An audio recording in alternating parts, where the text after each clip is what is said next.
কেমন আছেন সবাই? আশা করি সবাই ভালো আছেন। আজকে আমরা বেসিক প্রোগ্রামিং ইন পাইথন এটা নিয়ে একটু আলোচনা করব আর কি। এখন বিষয় হচ্ছে বেসিক প্রোগ্রামিং ইন পাইথন। এটা সম্পূর্ণ স্মার্টফোনে শেখানো হবে। এটা যখন লাইভ ক্লাস হবে তখন আপনাদের সবাইকে জুম অথবা গুগল মিটে জয়েন করিয়ে সেটা মোবাইলের স্ক্রিনের মাধ্যমে প্রোগ্রামগুলো করে এবং বুঝিয়ে দেওয়া হবে। আহ, আর সেজন্য আপনাদের নিয়মিত ক্লাসে উপস্থিত থাকতে হবে। সপ্তাহে 2 দিনের মতো ক্লাস হতে পারে। আর প্রত্যেকটা ক্লাসের ডিউরেশন 20 থেকে 25 মিনিটের মতো হবে। এভাবে আসলে ক্লাসগুলো চলবে। প্রত্যেক ক্লাসে একটা করে হোমওয়ার্ক অথবা অ্যাসাইনমেন্ট থাকবে। আর মাঝে মাঝে কি হবে, যে আপনার ক্লাসের উপরে এক্সাম নেওয়া হবে এমসিকিউ টাইপের। এইভাবে কোর্স চলবে। বেসিক প্রোগ্রামিং শেখানোর পরে আপনাদের কোর্সটা শেষ করা হবে। এখন যাই হোক, কোর্সটা শুরু হতে একটু দেরি হবে। সেটা হচ্ছে 15 মার্চ নিবন্ধন পরীক্ষার পরে আপনাদের কোর্স শুরু হবে। এখন কোর্সের বিষয়গুলো ক্লাসে সম্পূর্ণ আলোচনা করা যাবে, কিন্তু আমি এই ভিডিওটাতে কিছু বিষয় আপনাদের বোঝাতে চাই, যেটা হচ্ছে বেসিক প্রোগ্রামিং এর মানে পাইথনের কিছু অপারেটরস আছে। অপারেটরস আপনাদের বোঝাবো। আচ্ছা, বোঝানোর কিছু নাই, এখানে অপারেটরস গুলো জাস্ট একটু মনে রাখার চেষ্টা করবেন। আর ক্লাসে তো করানোই হবে, প্র্যাকটিক্যালি সবকিছুই দেখানো হবে। তারপরেও আপনারা অপারেটরস এবং অপারেটরস এর যে ক্যাটাগরি আছে এগুলো একটু মাথায় রাখবেন। আর বিভিন্ন প্রোগ্রামিং ল্যাঙ্গুয়েজের ভিন্নতার ভিত্তিতে কিছু কিছু অপারেটরস এর সিম্বলের চেঞ্জ আছে, বা কিছু কিছু অপারেটর পরিবর্তন হয় আসলে। আমরা শুধুমাত্র এইখানে পাইথনের অপারেটর গুলো দেখবো। দুঃখিত, একটু নয়েজ হচ্ছে আশেপাশে। আর যাই হোক, আমরা অপারেটরের বিষয়গুলো দেখি। এখন দেখুন, যে পাইথনের যে অপারেটর আছে মোটামুটি 7টা ভাগে ভাগ করা যায়। এখানে প্রথমে আছে অ্যারিথমেটিক অপারেটরস, তারপরে 2 নম্বরে অ্যাসাইনমেন্ট অপারেটরস, 3 নম্বরে কম্পারিজন অপারেটরস, 4 নম্বরে লজিক্যাল অপারেটরস, এবং 5 নম্বরে আইডেন্টিটি অপারেটরস। এরপরে আছে মেম্বারশিপ অপারেটরস এবং বিটওয়াইজ অপারেটরস। মোটামুটি 7 টাইপের অপারেটরস। আপনারা একটু কষ্ট করে এই নামগুলো একটু নোট করে রাখবেন, অথবা মনে রাখবেন। যাই হোক, আর ক্লাসে তো সবগুলো অপারেটরস এর বিষয়গুলো বোঝানো হবে। যাই হোক, নেক্সট নেক্সটে আমরা দেখি যে পাইথন অ্যারিথমেটিক অপারেটরস, মানে নাম্বার 1 যেটা ছিল সেখানে কি কি আছে। এখানে দেখেন যে অ্যাডিশন, মানে আমাদের সামেশন করতে যে চিহ্নটা লাগে, যোগ চিহ্ন, এইটা। তারপরে সাবট্রাকশন, এটা হচ্ছে বিয়োগ। তারপরে মাল্টিপ্লিকেশন, এটা কিন্তু গুণ চিহ্ন। গুণ চিহ্নটা স্টারের মতো হবে। অ্যারিথমেটিক অপারেটরসে গুণ চিহ্ন স্টারের মতো, এবং ডিভিশনটা স্ল্যাশ, এটা ফন্ট স্ল্যাশ। আর এই মডুলাস, এইটা আসলে এই মডুলাসটা ব্যবহার করা হবে যখন আপনাকে কোনো কিছুর ভাগশেষ বের করতে হবে, তখন মডুলাসটা ব্যবহার করা হবে। এইটাকে আপনি মডুলাস বলতে পারেন, মডুলস বলতে পারেন, অথবা অনেকে মড বলে। ঠিক আছে, যাই বলেন না কেন, পার্সেন্টেজও বলতে পারেন। যেহেতু আমরা প্র্যাকটিক্যালি দেখবো, নামে কোনো কিছু যায় আসে না। তবে এখানে মোটামুটি নামটা মডুলাস হিসেবে চেনে বা মড হিসেবে চেনে সবাই। এই কারণে এটাকে মড বা মডুলাস বলতে পারেন। আহ, অনেকে মডিউলস বলে। ঠিক আছে, যাই হোক, আপনার এই যে মডুলাস যেটাই বলতে পারেন, সমস্যা নাই। অনেকে অনেক রকম উচ্চারণ করে এটাকে, আমরা সাধারণত মডুলাসই বলি। যাই হোক, এরপরে দেখেন এক্সপোনেন্ট। এটা মূলত হচ্ছে পাওয়ার, কোনো কিছু পাওয়ার দেখার জন্য এখানে এক্সপোনেন্ট ব্যবহার করা হয়, ডাবল স্টার জাস্ট। তারপরে এখানে আছে ফ্লোর ডিভিশন। ফ্লোর ডিভিশনের কাজটা হচ্ছে এটা আপনার কোনো একটা সংখ্যাকে ভাগ দিয়ে, যদি হচ্ছে আপনার কোনো ভাগ দেওয়ার পরে যদি পয়েন্টের পরে অনেক ভগ্নাংশ মান আসে, সেটাকে জাস্ট ইগনোর করে মেইন যে মানটা, সেই মানটা এটা প্রকাশ করে। মানে আপনি যদি দশমিকের পরের মানগুলো ইগনোর করতে চান, তাহলে আপনি ফ্লোর ডিভিশন এই অপারেটরসটা ব্যবহার করতে পারেন। ঠিক আছে, আমাদের এইগুলাই হচ্ছে মূলত অ্যারিথমেটিক অপারেটরস।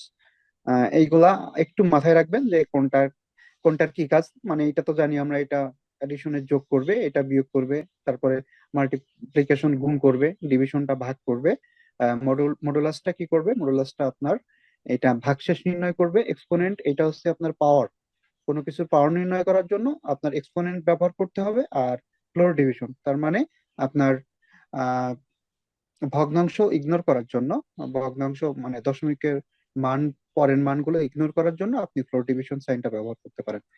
এইগুলাই আশা করি এই অ্যারিথমেটিক অপারেটরস গুলো মাথায় থাকবে আর এগুলো নোট করে রাখবেন। এরপরে আমরা দেখি, এরপরে আছে অ্যাসাইনমেন্ট অপারেটরস।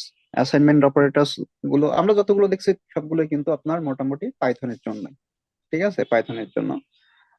এখানে দেখেন যে অ্যাসাইনমেন্টের মেইন অপারেটরসটা কিন্তু আমরা যেটা সমান সমান বলি বা সমান চিহ্ন বলি অথবা ইকুয়াল টু, যে যাই বলি না কেন, এইটাই মূলত হচ্ছে আপনার মেইন সাইন।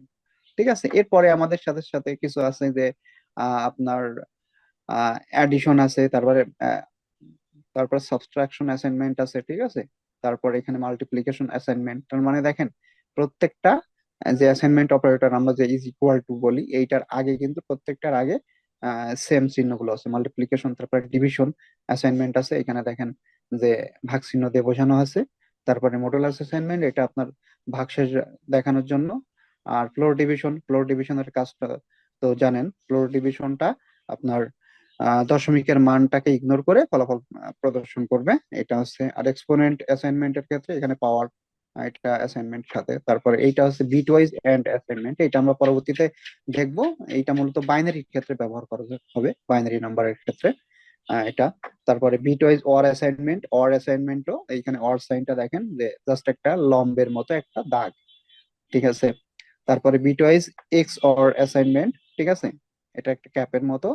তারপরে বিটওয়াইজ শিফট অ্যাসাইনমেন্ট আছে, এটা আছে রাইট শিফট, ঠিক আছে, রাইট শিফট। আর এটা আছে লেফট শিফট অ্যাসাইনমেন্ট বিটওয়াইজ।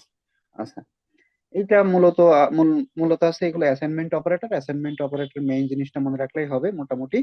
আর এইগুলো আস্তে আস্তে মনে থাকবে, আশা করি সবগুলো মনে থাকবে। আহ এখানে মেইন যে অ্যাসাইনমেন্ট অপারেটর, এটা হচ্ছে আমরা যেটা সমান চিহ্ন বলি সেটাই। ওকে, এরপরে আমরা পরে যেটা দেখবো সেটা হচ্ছে কম্পারিজন অপারেটরস। কম্পারিজন অপারেটরস এর ভিতরে এখানে আপনার আছে ইকুয়াল, এইটা আছে আমরা যে সমান সমান চিহ্ন বলি, এটা পরপর দুইটা চিহ্ন দিলে দিলে হচ্ছে আপনার পাইথন প্রোগ্রামে ইকুয়াল চিহ্ন বোঝাবে। তারপরে নট ইকুয়াল বোঝানোর জন্য আগে আপনার একটা বিস্ময় সূচক চিহ্ন এবং পরে সমান চিহ্ন যদি দেন তাহলে এটা নট ইকুয়াল বোঝাবে। আর গ্রেটার দেন তো বুঝেন, এটা লেস দেন একই same. Greater than or equal to মানে আপনার আহ, যে সমান অথবা বড় এরকম চিহ্ন বোঝালে এটা, আর সমান অথবা ছোট চিহ্ন বোঝালে এইটা। আমরা পাইথন প্রোগ্রামের ক্ষেত্রে এইগুলা আমরা দেখবো, এগুলো হচ্ছে কম্পারিজন অপারেটরস। এরপরে আমরা দেখি আরো কি কি অপারেটর আছে। এরপরে মোটামুটি আছে পাইথন লজিক্যাল অপারেটর। এখানে লজিক্যাল অপারেটর মোটামুটি আমরা তিনটা দেখবো। সেখানে একটা হচ্ছে এন্ড অপারেটর, একটা অর, একটা নট। এটা হচ্ছে জাস্ট স্মল লেটারে এভাবে লিখতে হবে। এন্ড লিখলে এটা এন্ড গেট যেটা আছে গেটের ওইটার মতো কাজ করবে, মানে দুইটাই কারেক্ট হওয়া লাগবে। অর হচ্ছে মানে যে কোনো একটা কারেক্ট হলেই হবে। আর নট হচ্ছে মানে উল্টাটা হবে, মানে কারেক্ট হবে না আর কি। যাই হোক, এইগুলা পাইথন লজিক্যাল অপারেটরস, এই তিনটা মাথায় রাখলেই হবে। জাস্ট নামগুলো মাথায় রাখবেন। ওকে, এরপরে আমরা দেখি আইডেন্টিটি অপারেটর। আইডেন্টিটি অপারেটর এখানে দুইটা আমরা মোটামুটি শিখবো, সেটা হচ্ছে একটা ইজ আর একটা ইজ নট। জাস্ট এইটা মাথায় রাখবেন যে এই দুইটা হচ্ছে আইডেন্টিটি অপারেটর, ঠিক আছে। এই দুইটা মাথায় রাখলেই হবে। এরপরে আমরা নেক্সট দেখি, নেক্সট আছে মেম্বারশিপ অপারেটরস। মেম্বারশিপ অপারেটরের ভিতরে দেখেন ইন এবং নট ইন, জাস্ট এই দুইটা মেম্বারশিপ অপারেটর আমরা শিখবো, ইন এবং নট ইন। ওকে, যাই হোক আমরা নেক্সটে যাই, নেক্সটে দেখি। তারপরে পাইথন বিট ওয়াইজ অপারেটরস, এগুলো মূলত বাইনারি নাম্বারের ক্ষেত্রে আপনার এখানে এন্ড এর চিহ্নটা এরকম বোঝাবে, অর এর চিহ্নটা এরকম দিতে হবে। তারপরে এক্সঅর যদি বলেন তাহলে এটা এটা এরকম, নট বললে এটা। আর এই যে জিরো ফিল লেফট সাইড, আর আছে side right shift, left shift এবং রাইট শিফট, এটা এই দুইটা জাস্ট মাথায় রাখবেন। এগুলা এইগুলাই মোটামুটি আপনার অপারেটর ছিল। এইগুলাই এখন আপনারা আশা করি বুঝতে পারছেন। যে আপনার কি কি লাগবে, এই অপারেটর গুলো জাস্ট মাথায় রাখবেন। এই অপারেটরের এখানে আপনি জাস্ট, এখানে 7 ক্যাটাগরির অপারেটর, এখানে ভিতরে কিন্তু আপনারা দেখলেন যে 7 ক্যাটাগরির এখানে অপারেটর গুলো আছে। এগুলো জাস্ট একটু নোট করে রাখবেন, নোট করে এইগুলা আপনার, আমরা যখন ক্লাস করব, ক্লাস করার সময় এইগুলা আপনাদের আর কোনো প্রবলেম হবে না। এরপরে আমি চেষ্টা করব যে আপনাদের ক্লাসগুলো খুব সুন্দরভাবে বোঝানোর, এবং আপনারা চেষ্টা করবেন যে ক্লাসে উপস্থিত থাকলে হয় কি যে আমি কোনো একটা কিছু বোঝালে আপনারা সাথে সাথে প্রশ্ন করতে পারবেন, দেখে নিতে পারবেন, আপনাদের কোনো প্রবলেম হলে হলে সেটা শেয়ার করতে পারবেন। আহ এই বিষয়গুলো সবার জন্যই ভালো হবে আশা করি। আর আপনারা অবশ্যই, আমি আবারও বলছি, আপনারা অবশ্যই এই পাইথনের যে অপারেটর গুলো দেখলেন, 7 ক্যাটাগরির অপারেটর, এগুলা আপনারা অবশ্যই নোট রাখবেন, আর নোট রাখবেন খাতায়, সব থেকে এটা ভালো হয়। আপনি যদি খাতায় লিখে লিখে নোট করেন তাহলে এটা মনে থাকবে ভালো। আর প্র্যাকটিস করার সময় তো অবশ্যই এইগুলো লাগবে। উম, আশা করি এই বিষয়গুলো বুঝতে পারছেন। নেক্সটে আমাদের ক্লাসে সবারই দেখা হবে, কথা হবে। আহ সেই পর্যন্ত আপনারা সবাই অপেক্ষা করেন। আমাদের কোর্স অবশ্যই আহ 15 তারিখের পরে শুরু হবে, নিবন্ধন এক্সামের পরে। এবং ক্লাস সপ্তাহে সর্বোচ্চ 2টা, এবং ক্লাসগুলো সব রাতেই হবে। আহ আর কোনো প্রশ্ন থাকলে অবশ্যই আমাদের যে গ্রুপ আছে, মেসেঞ্জার গ্রুপে প্রশ্ন করবেন। অবশ্যই উত্তর দেওয়ার চেষ্টা করব।